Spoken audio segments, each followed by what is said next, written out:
Good everyone, in this video, and today we have a event vehicles episode on the BF-110 C-6.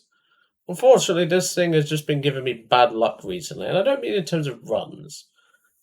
Just, I either have recording issues, or I'm interrupted and I have to pretty much stop recording, because by the time I come back, the match is over, even if I just say, I'll be back in a moment, or something like that. And it just really makes a buzzkill when you've had an excellent run. I had a 4-kill run that was ruined. I've had multiple 3-kill runs that were ruined, and yeah, I'm not blaming the plane because it's not the plane's fault, but it's just frustrating. And I'll be honest, it's probably going to be worse when we move to Russia with some of the vehicles that we have there, but we'll soon find out. So back to the vehicle, the BF-110 C6 is a old event vehicle from around 4 years ago in Operation Heat. This is one of two vehicles you could get, the other one being the BT-7 A30 or AF32, whatever it is. I do have that as well. It was actually back when it was bearable to grind more than just one of the actual vehicles.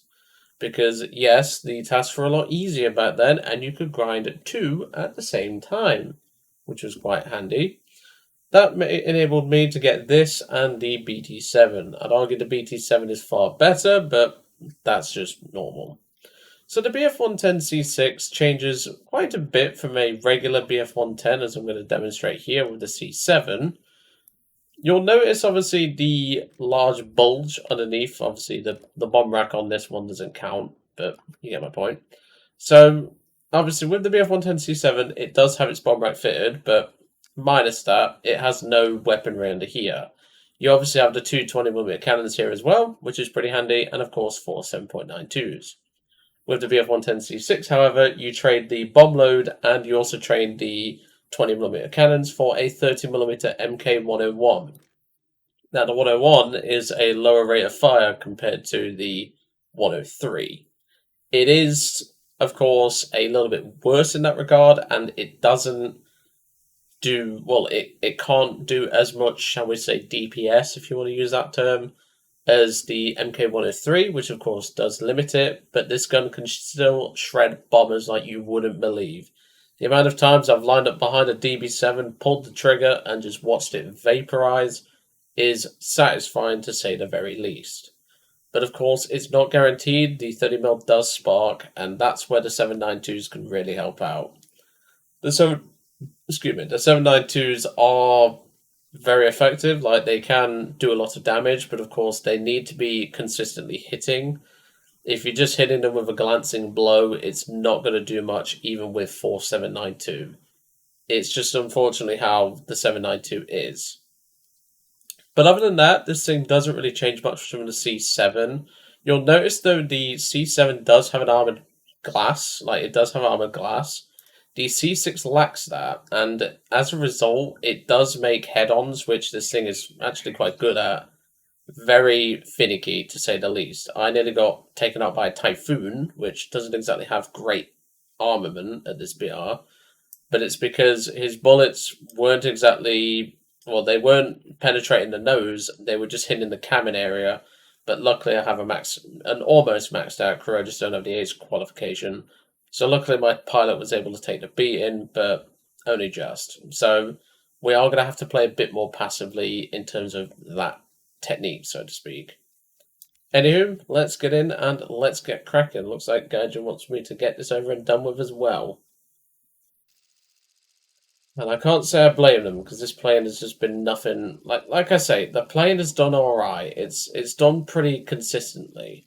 The problem is people just, like, when you get a phone call to check a parcel for a fucking teddy bear, yes, I'm being serious about this, to check for a fucking teddy bear to make sure it has something on it, because yeah, it's just it's ridiculous. But that is the joys of living at home, and unfortunately, I can't afford to move out. So yeah, if I could, I would, but well, I can't, because well, that's just life. Plus, with the way work's been recently, I might even consider starting looking elsewhere. If you don't know, if you're new to the channel, I currently do work. I work in a tool business, and to say the least, it's not been great recently. It's been, shall we say, it's been rather negative, which is a complete 360, like, or shall we say, it's a complete 180 is what I meant to say, of what first happened when I got there and everything. And the annoying thing is that I had a good vibe, but unfortunately it just seems the cracks in the wall are starting to show, and it's quite disappointing, really. Oh, we've got 4 German Wellingtons. It's actually quite funny, because I saw on Reddit the other day, like, I was just browsing Reddit, minding my own business. I saw a Reddit post where it was literally my video calling the plane crap. Well, it was a bit more than crap, but, you know. It was my old Wellington, or German Wellington review, and people were just laughing at it, saying it's quite ironic how Wikipedia meant to be, like, biased towards German, or, like, not German, like, War Thunder's vehicles, can't even link an updated video with that plane because it's that crap. And yeah, my video was the talking point. There was also some nice people in the comments of that saying that I'm a great person and all that, and honestly that felt really nice to see. Like, it's good to see that the way I am has really come across in that way. I even had one guy the other day leave a comment, and he was laughing at the fact that I've got some right slang and swears and all that. And I just said to him, "Yep, that's just Brits for you, mate." And he just laughed and loved it. Alright, so let's go for this DB7. There is a P-39 coming in who appears to have a squadron tag of an Atlas cargo aircraft for some bloody reason. I don't know why he needs to do that, but sure. And the DB7 is full-on bomber zombie. And as you can tell, 30mm just completely shreds. It does shred DB7s rather nicely, and I must admit it's good for that. Right, let's do a Mr. Atlas, as I'm going to name him. It's a giant turboprop thingamabob. It's a rather, like, interesting aircraft, but, like, naming your squadron after it in a game where it will never feature is a bit interesting. Right, I'm going to try an old trick to potentially turn the tide of this. Ow. Because the last time I fought someone was in a J-21 and I was doing maneuvers like this, and I actually almost won against him. Just a fuel tank. Okay. I find that very hard to believe, Gaijin.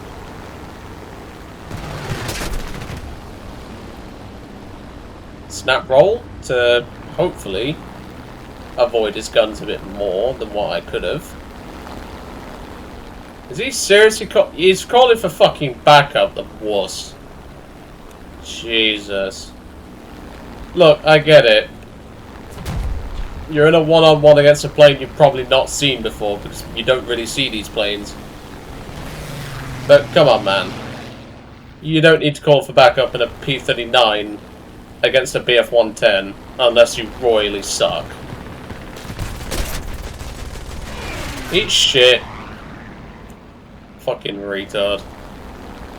You're in a P-39 and you can't even one-on-one a BF-110. You have to call a Mustang for backup. Who is pulling some very flaky maneuvers, as will I. Alright, come on, lift the nose up, lift the nose up. Ah, you're kidding me, I saw that spark. And the BF-109, instead of trying to help me, is instead trying to steal my kill. Which he doesn't even get. You're a wonderful teammate and really setting an example. Well, at least he got it in the end, but, you know, would have been nice if he'd helped me out a little bit more, you know. But he got it, so there is that. But you should have gone for the Mustang first. You knew the P-39 was dead. But it's just greed trying to take over him. Alright, now that that's done and dusted, let's get some tanks destroyed. Like this, what this gun can do. Dear me.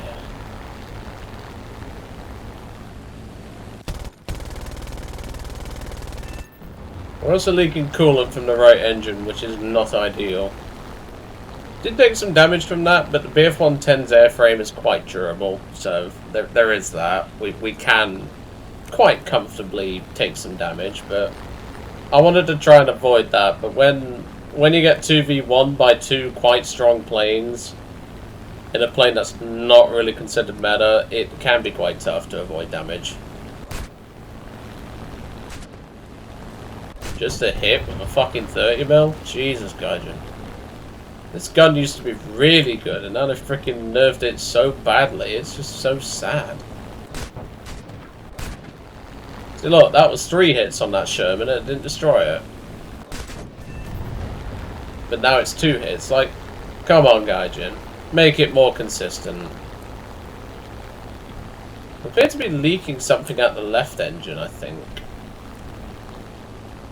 The left engine's leaking something, but I don't know what.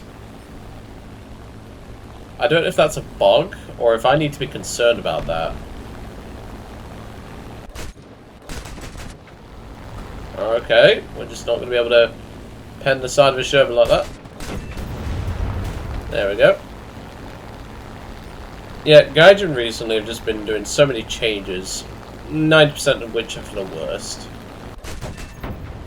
So that was 1 hit on that tank. I don't get this, I really don't.